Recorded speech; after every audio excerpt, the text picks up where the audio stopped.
আসসালামু আলাইকুম, hey everyone, welcome to my page Abu Sufiyan Grameen blog and YouTube channel Abu Sufiyan Grameen blog. তো আজকে আপনারা ভিডিওর প্রথম দিক দিয়ে দেখে বুঝে গেছেন বালতির মধ্যে আইডা পানি এবং কি আমি নতুন বাড়িতে গিয়ে দাঁত টাত ব্রাশ করলাম।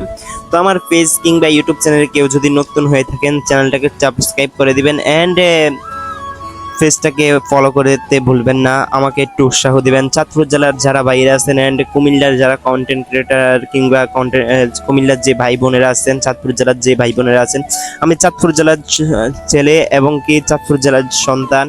আমি কচুয়া থানা বাড়ি আমার। তো সকলে কে কোথা থেকে ভিডিওটা দেখতে আসছেন কমেন্টে জানিয়ে যাবেন এবং আমাকে উৎসাহ দিবেন চাঁদপুর জেলার যিনি আমি সুনাম করতে পারি এবং কি চাঁদপুর জেলার সুনাম একটা সন্তান হয়ে উঠতে পারি। তো এখন এটা হলো আমাদের নতুন বাড়ির ফুসকুনি। এটার মধ্যে আমরা ভবিষ্যতে এটা ফুসকুনি থাকবে, কারণ এটার মধ্যে মাছ টাছ পালাবো। এটা হলো আমাদের নতুন বাড়ির ফুসকুনি। এটার সাথে আরেকটা আছে ফুসকুনি, ওইটা হইলো এই যে এটার মধ্যে মিনার জারাটারা। এটা হলো আসলে মূলত এটা বাড়ি, এটা ফুরানো হয়ে যাবে, বালু দিয়ে ফুরাবো। তো এখানে দেখতে আছেন মিনা। তো আপনাদের এদিকে এই মিনাকে কি কি বলা হয় কমেন্টে জানিয়ে যাবেন। তো এটা মিনা পেয়ে গেছি, দেখতে দেখা যায় বুড়া, আসলে বুড়া নয় মিনাগুলো। ইয়া তো মানুষ কি বলবো, মানুষ এত খারাপ বলার বাহিরে মানুষের মুখ। তো আমার অনেক কিছু নষ্ট হয়েছে এইদিকে মানুষ আইসা।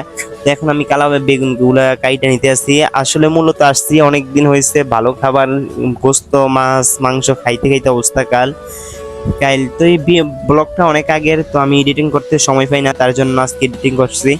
তো গোস্ত মাছ মাংস খাইতে ভালো লাগে না, তার জন্য আজকে আম্মু বলতেছে শাকসবজি দাও।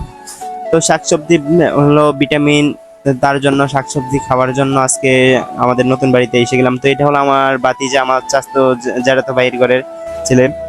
তো সকলে ভালো থাকবেন, শাকসবজি খাবেন এবং কি আপনাদের শরীর ভালো থাকবে। তো সকলে ভালো থাকবেন, সুস্থ থাকবেন, খারাপ কাজ থেকে বিরত থাকবেন। আমার শাকসবজি তোলা শেষ, এখন বাড়িতে চলে যাব। এটা হলো আমাদের নতুন বাড়ি, কিছুদিন পর আমরা এই বাড়িতে চলে আসবো। তো সকলে ভালো থাকবেন, খারাপ কাজ থেকে বিরত থাকবেন, ভালো কাজের সঙ্গে থাকবেন আর আমাকে সাপোর্ট করবেন। আসসালামু আলাইকুম, খুদা হাফেজ।